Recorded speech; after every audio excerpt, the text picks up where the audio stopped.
テスラ株が大きく下落しました。でも今回本当に見なければいけないのは事故そのものだけではありません。市場が恐れているのは FSD とロボタクシーの未来価値、これが揺らぐことです。おはようございます。ケンです。今回はテキサス州で起きた死亡事故と NHTSA による調査、こちらについて整理をしていきたいと思います。ただし今日は単なる事故ニュースの紹介ではありません。このニュースがなぜテスラ株をここまで下げたのか、そしてテスラオーナー、テスラ株投資家はこの下落をどう見るべきなのか、ここを投資家目線でも深掘りしていきたいと思います。結論から言いますと、今回の下落っていうのはテスラ事業全体が崩れたわけではありません。むしろ欧州の販売の回復、メガパックの大型契約、AI インフラの構想など好材料もありました。それでも株価は売られました。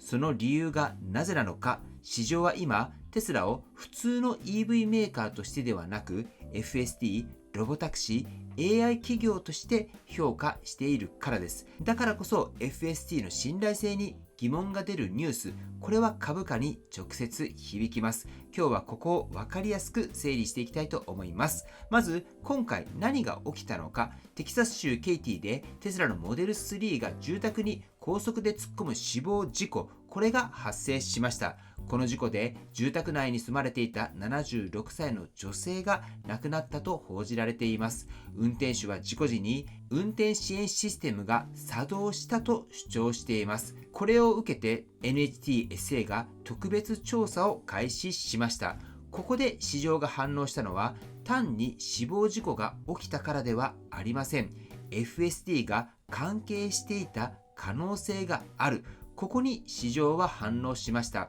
なぜなら今のテスラ株の評価には FSD とロボタクシーの将来価値、これが大きく織り込まれているからです。ではここで大事になってくるのは、まだ結論は出ていないということです。現時点で確定しているのは事故が発生したこと、そして NHTSA が調査を始めたことです。一方でテスラ側は車両データをもとに反論しています。テスラ側の説明では、ドライバーがアクセルを 100% 踏み込み、時速117キロ付近まで加速したとされています。さらに衝突後もアクセルが踏まれていたという説明もあります。つまりテスラ側の主張はこうです。FSD が勝手に暴走したのではなく、ドライバーの操作によってシステムが上書きされた可能性がある。ここが今回の最大の焦点となっております。ただ市場は細かい結論を待ってくれません。投資家はまずリスクを売ります。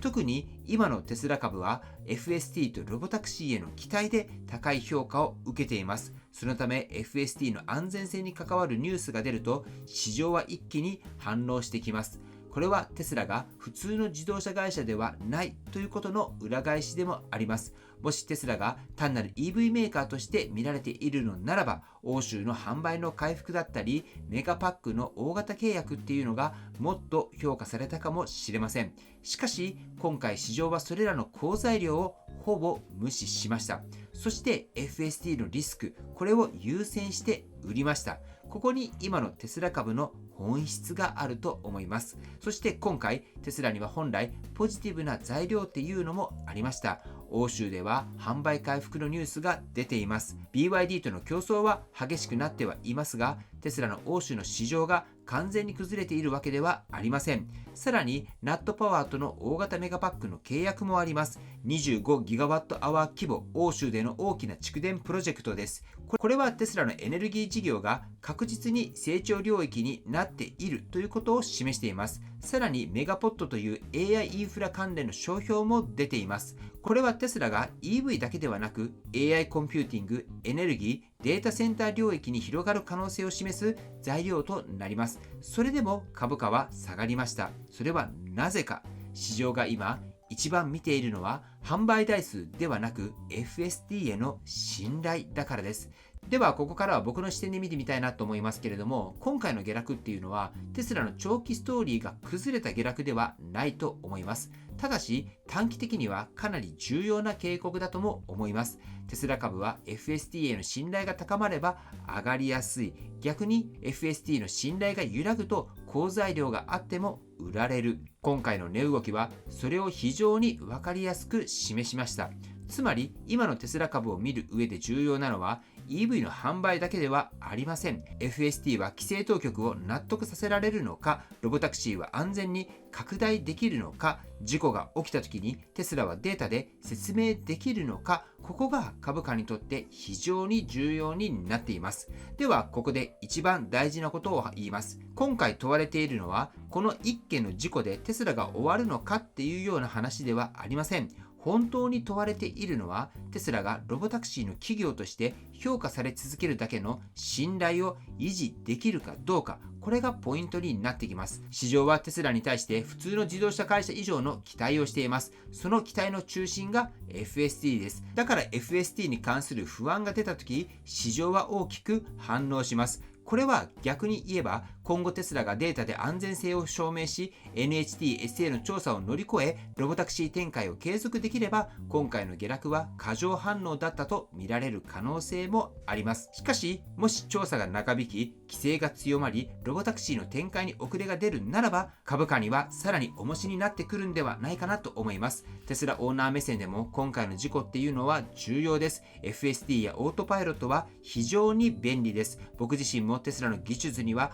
大きな可能性を感じています。ただし現時点ではあくまで監視付きの運転支援です。完全に車に任せていいわけではありません。オーナーの使い方、運転中の監視、そしてシステムの限界を理解すること、これがテスラブランド全体の信頼にも関わってきます。テスラはデータで安全性を証明しようとしています。しかし同時にユーザー側の使い方も非常に重要だと思います。投資家目線では今回の下落をどう見るべきなのか、僕は今回は FST の再評価だと見ています。欧州の販売、エネルギー事業、AI インフラ、狭い FST の進展、これらのストーリーは消えていません。ただし FST とロボタクシーへの信頼が揺らぐと株価は大きく下がる。この現実を投資家は受け止める必要があります。テスラ株は普通の自動車株ではありません。期待が大きい分リスクにも敏感です。だからこそ短期の値動きだけで見るんではなくって市場が何に反応しているのか、これを見る必要があります。今回市場が反応したのは販売の不振ではありません。FSD への信頼なんです。はい、ということで今日の話まとめてみますと、今回の下落は市場が FSD のリスクを再評価した下落です。そしてテスラが本当にロボタクシー企業として評価され続けるには安全性への信頼を積み上げる必要があります。皆さんは今回の下落をどう見ますか？FSD リスクの始まりだと思いますか？それとも市場の過剰反応であり、長期投資家にとっては冷静に見るべき局面だと思いますか？正直な意見としては、テスラにおいてはデータが全て揃っていますので、